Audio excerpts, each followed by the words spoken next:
Hey everybody, I'm John Pollock and this is Fight News Now, the MMA edition.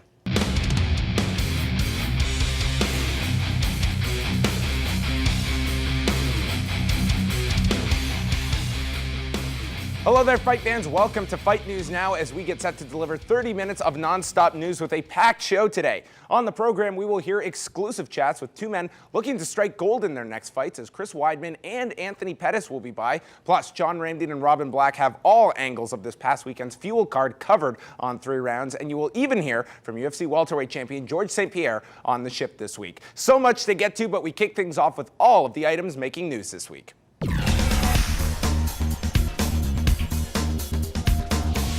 Following Tuesday night's edition of Ultimate Fighter, the finals are set for Saturday's finale card in Las Vegas. It is going to be a battle of Team Sonnen members as Uriah Hall and Kelvin Gastelum will fight. They were both victorious in their fights on Tuesday, with Hall stopping Dylan Andrews in the closing seconds of round 2, while Gastelum submitted Josh Salmon with a rear naked choke in the opening round.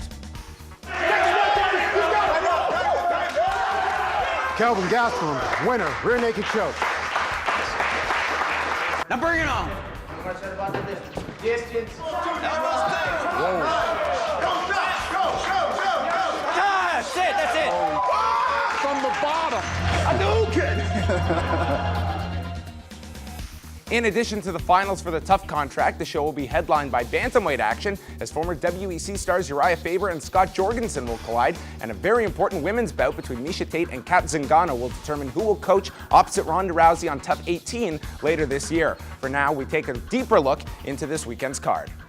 I said 99% of the guys in this country get in the same armbar that Misha Tate was in, okay? Not only would they tap, they'd be screaming and crying like babies. With the UFC president firmly behind her, Misha Tate will finally make her octagon debut. Cupcake will face undefeated Alpha Kat Zingano in a bout that will see the winner land a spot as Ultimate Fighter coach opposite bantamweight champion Ronda Rousey and a shot at her belt. I told Sean Shelby, I was like, you put me in there with whoever you think is going to get me to the title fastest. And he thought that was Kat Zingano, and so I said, okay, let's do it. Tate is the favorite coming into this fight, and a rematch between her and Rousey would clearly be the preferred outcome for the UFC. But the Team Alpha male member wouldn't dare overlook her challenger.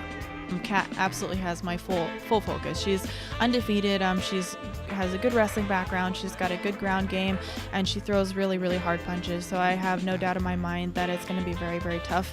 Zingano may not be a household name, but she is deserving of the opportunity given to her by the UFC.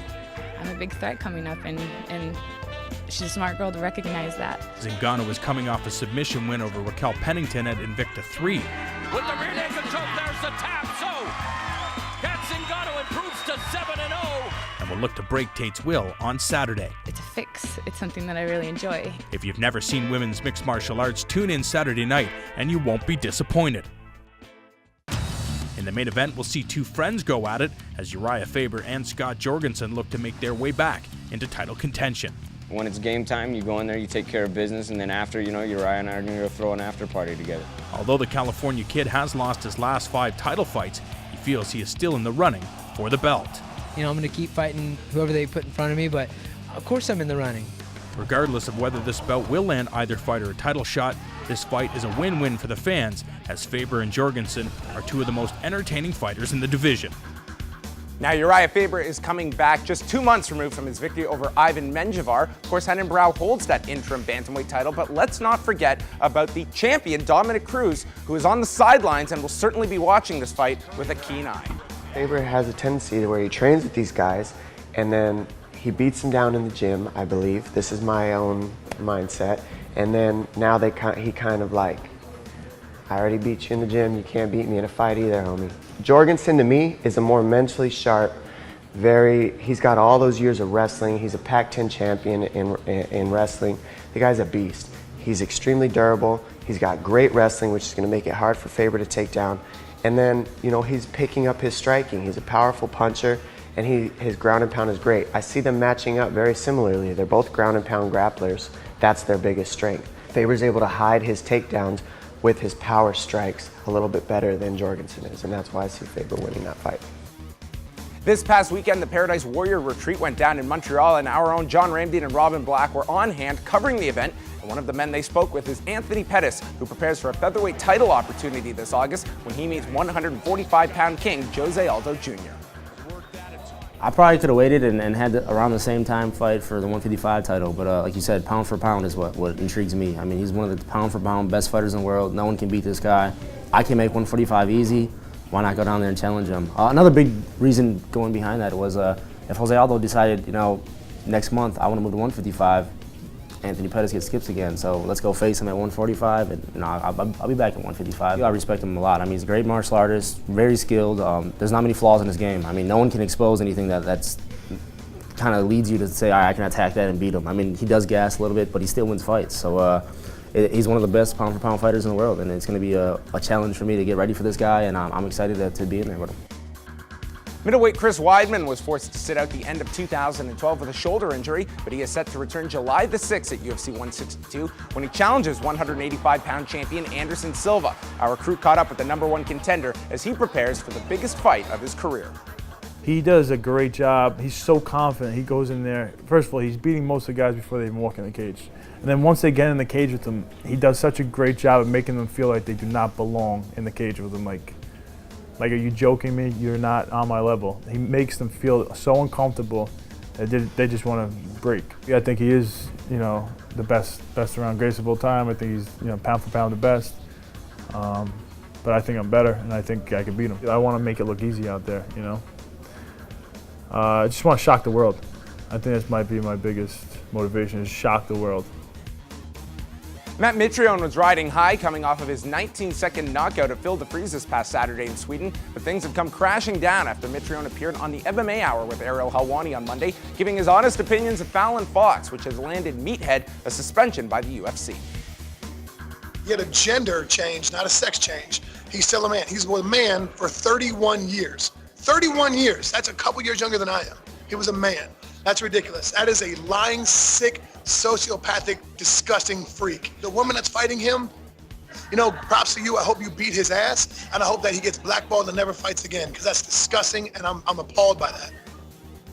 The length of the suspension for Mitrione is unknown.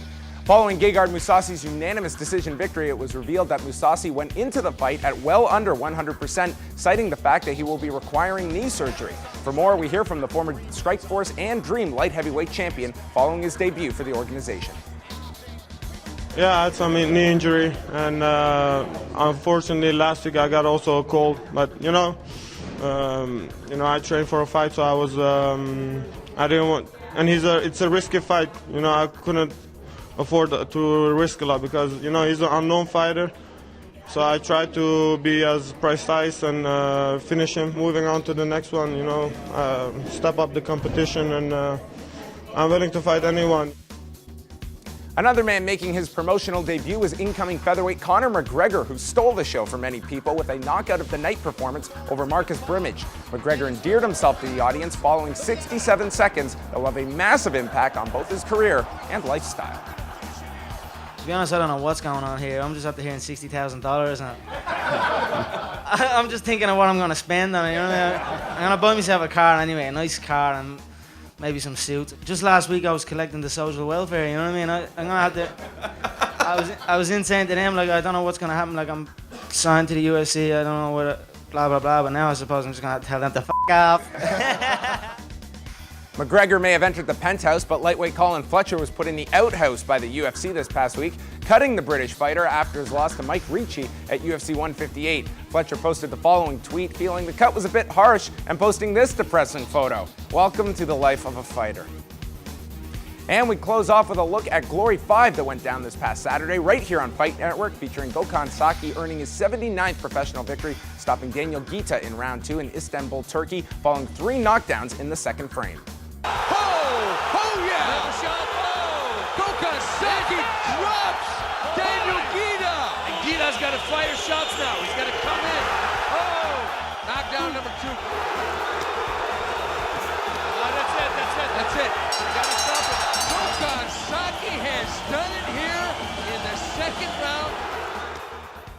John, a very, very busy weekend of fights. How did you break down Lesnar Triple H on Sunday? I thought it was very entertaining, especially because Brock Lesnar looked like he was twice as big as he was in the UFC. He works hard, and he also really exposed the Kimura. That's not that big a deal of a submission. What is coming up on 3 Rounds with you and Robin Black? The UFC presents a number of cards over the next couple of weeks. We'll tell you which fights to look out for and tell you which fighter will make the biggest impact in the world's biggest mixed martial arts promotion. Impact will be made when we come back on Fight News Now.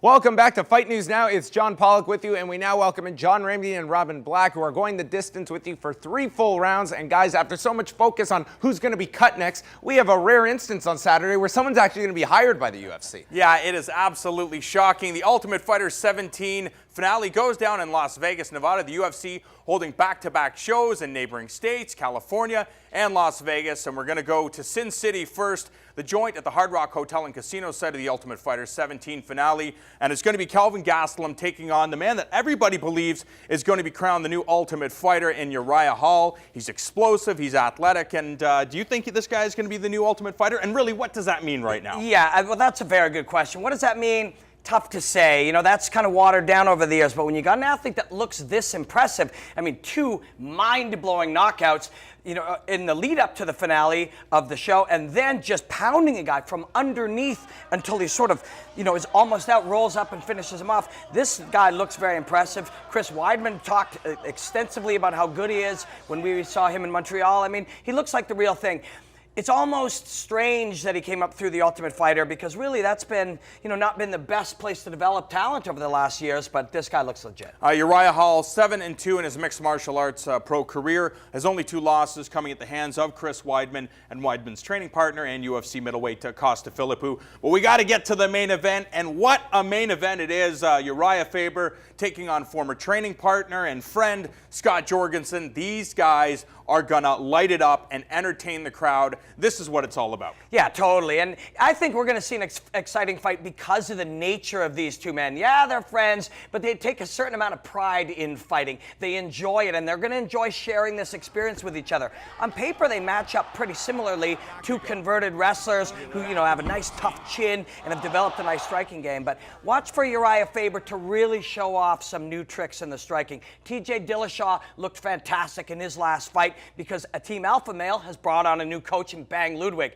And the big difference you're going to see is a real stretch and a real reach on those punches, where the knock against Uriah was all right hooks and all left hooks, couldn't get the distance in, had a bit of a T-Rex kind of flavor to him. Now you're going to see real extension on these punches. I think this is Uriah Faber's fight to make a big statement that he's back. He only loses to the top guys in the world. Yes, his opponent is one of those guys, but I think it's Uriah's fight. Yeah, you talk about his losses. He lost to Dominic Cruz, Renan Barão, Jose Aldo, all guys that have held UFC or WEC championships. Mike Thomas Brown, killers. Exactly. Yeah. But Scott Jorgenson is a guy that can surprise anybody on any given night. Only been stopped once by Eddie Wineland, who's now fighting for the interim bantamweight championship of the world. Scott Jorgenson, an excellent wrestler, excellent hands, pushes a very strong pace, and I think that's going to be the difference in this fight. You talk about the stand-up game, and I think this is where this fight is going to take place. 2 fast individuals. They're going to be very patient because everybody knows that they both have dynamite in their hands, so to speak, because, you know, they're very, very skilled. But I think it will be Uriah Faber who emerges victorious in this fight just because he has too much experience. And I know he believes that he is still at the top of his game, and he believes that he can beat Dominic Cruz or Renan Barão to become the bantamweight champion. Yeah, but our predictions are worth, you know, what are they worth? A couple bucks. I mean, realistically, Jorgenson may know the changes that are taking place in Uriah's camp. These guys all know what's going on. There's not so much spies out there as there's just news everywhere. And if you're Jorgenson, maybe you test that inside difference. You grind him up against the cage. You make it a gritty, fierce battle. You try to land some elbows, and you fight on the inside. Either way, either guy can win this fight. We're leaning towards Uriah because he's such a game day performer, but either guy can win it, and it's going to be a good one. One of the other reasons I think that Faber will probably win this fight is because you mentioned TJ Dillashaw, Benavidez, and Chad Mendes, all teammates, all have fights coming up, as well as Team Alpha Male student Misha Tate. who will be involved in the second female fight in UFC history as she's taking on the undefeated Kat Zingano. And I know a lot of people believe that Misha Tate is the one that's going to win this fight because of her wrestling skills. She's training with Team Alpha Male. I don't think it's going to make a difference. I think that a lot of people are going to be surprised. I think Zingano is the real deal, and I think she's going to capture the victory and get that slot in the Ultimate Fighter house alongside Ronda Rousey. We got to get to what's going on Fox 7. One of the best cards, I think, on paper. Gilbert Melendez taking on Benson Henderson for the UFC Lightweight Championship of the World. I've talked to a lot of fighters, and they all believe that Ben Henderson is the guy. Just super athletic, really a different breed of fighter in comparison to what's going on right now in the rest of the lightweight division. Yeah, and he is. I mean, it's his athleticism, it's his genes. You know, he's a huge 155er. He's incredibly explosive, changes direction really well, has, you know, a complete set of skills, some of which we haven't even seen yet. He's a monster. But Gilbert Melendez, he does some things very, very well. He doesn't have 700 tools. He's got 70 tools. All of them he uses well, and 6 or 7 of them he uses like a monster, always coming forward, really aggressive, crazy chin, born to fight. This is a great fight. Yeah, you got to say that Henderson's the favorite, but man, Gilbert Melendez is a monster, and we would not be surprised to see this guy be the champion. I agree, but I have to say that it will be Ben Henderson. Just too many tools, too skilled, very slick, and continues to improve every time he steps in the cage. We got to talk about a man that will be, I think, one of the men to talk about in mixed martial arts after April 20th. It is Dan Cormier, the former Olympian. I think he's going to absolutely brutalize Frank Mir. There's no way Mir's going to be able to get this fight down to the ground. We saw Cormier beat Josh Barnett and Bigfoot Silva. This guy is going to be a household name within a year, and I believe that, you know what, if Cain Velasquez still has the championship, he says that he's willing to go down to 205 pounds to take on either Chael Sonnen or John Jones. But we know it's going to be John Jones. You're going crazy, man. He's fighting Frank Mir, who's always been a top heavyweight. He's enormous. He's got all kinds of skills. You can't underestimate Frank Mir, but it's a fantastic fight. If Frank Mir wins, he punches Cormier down to 205. It's going to be Cormier, but also on this card, Mr. Pollock, Josh Thompson, and Nathan Diaz. Boom. Fight of the night written all over it. And just a little lightweight title fight on top. That Fox card looks incredible coming up, and we'll chat about a lot more next week on that. Thank you, guys. We'll take a short break right now, but on the other side, it's a high-caliber edition of The Shift featuring UFC welterweight champion George St-Pierre, and we've still got this week's viral video coming at you, so keep it locked on Fight News Now. This is UFC fighter Anthony Showtime Pettis. This is a carton of eggs, cage-free.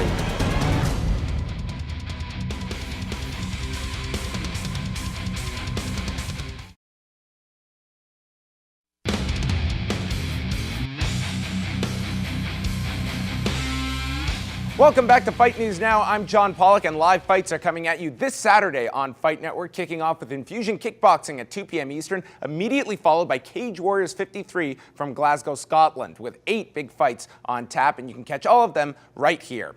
At this point, sit back, relax, and get set for the shift.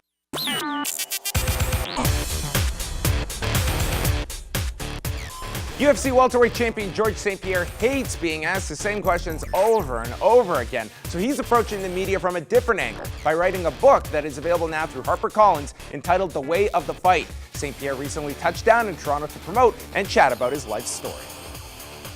How it works is I got interviewed by Justin. Justin made, like, pretty much the work is Justin. Justin is amazing. I mean, all the comment, it's mine, you know, like the writing, but the structure of it and everything, it's all Justin work, and all the team that I have, Philippe and Rodolphe and all the guys. When it comes to appropriate nicknames within mixed martial arts, Anthony Showtime Pettis is probably one of the most natural fits. The man that introduced the Showtime kick to the world in December of 2010 is now releasing an instructional DVD, and our own Robin Black chats with the Rufus Sport product on what sets this DVD apart. So Anthony, tell me about this DVD system you got coming up. I just came out with it, the Showtime striking system. I had a lot of requests of people wanting to train with me, or like where I get my move styles from, so decided to come up with the website at first. We had a great response, so the DVD system is just coming out. April 20th it'll be released. Breaks down pretty much all of my flashy moves. Off the cage, jumping, spinning. I got into a lot of detail on how I set them up, and it's a lot of information packed into this. It's like 5 hours of DVD, so it's a great DVD system. Awesome. Thank you, man. Robin might have a demonstration for us on a future edition of 5 Rounds. And we finish off this loaded edition of The Shift with a special look at the upcoming sci-fi thriller The Colony, starring Lawrence Fishburne. Director Jeff Renfro takes you into a futuristic ice age with a group of survivors intending to do just that. The film was recently released and screened in Toronto, and we were there. The world froze a long time ago.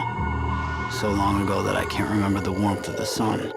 I wanted to take the sort of the idea of a disaster and make it, contained and really boil it down to, what would you or I do in that situation. We just put the whole colony at risk. That's really not your decision to make, is it? It's not your typical story. It's about human beings not being transformed into zombies or anything like that. It's actually something that scares me a little bit more because I think that could actually happen.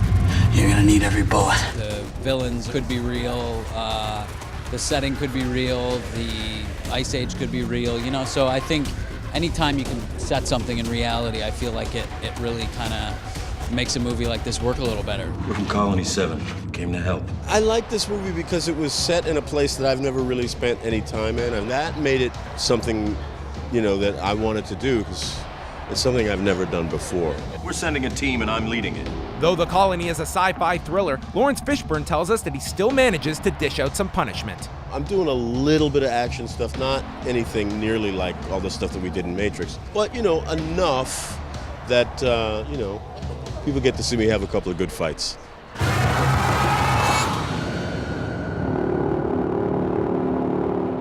The Colony is in theaters everywhere April 12th. It's just about time to wrap things up, but it would not be a complete edition of Fight News Now without our weekly viral video. Later this summer, Anthony Pettis will challenge Jose Aldo Jr. for the featherweight title, and riding a 3-fight win streak, Pettis is ready to show the world that he is no yoke. This is UFC fighter Anthony Showtime Pettis. This is a carton of eggs, cage free.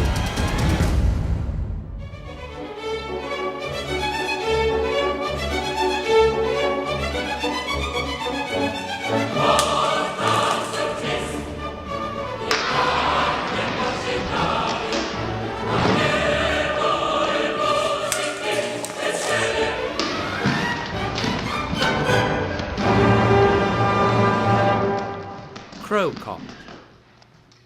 And that puts an exclamation point on this week's show. A big thank you to guests Anthony Pettis and Chris Weidman, as well as many others. For more in-depth chats, be sure to check out 5 Rounds each Monday night at 7 Eastern with John Ramsey and Robin Black, as well as the MMA Report at FightNetwork.com and iTunes, which drops every Thursday. Don't forget, we've got Cage Warriors 53 this Saturday at 4 p.m. Eastern. For the entire Fight Network crew, I'm John Pollock, and this has been Fight News Now.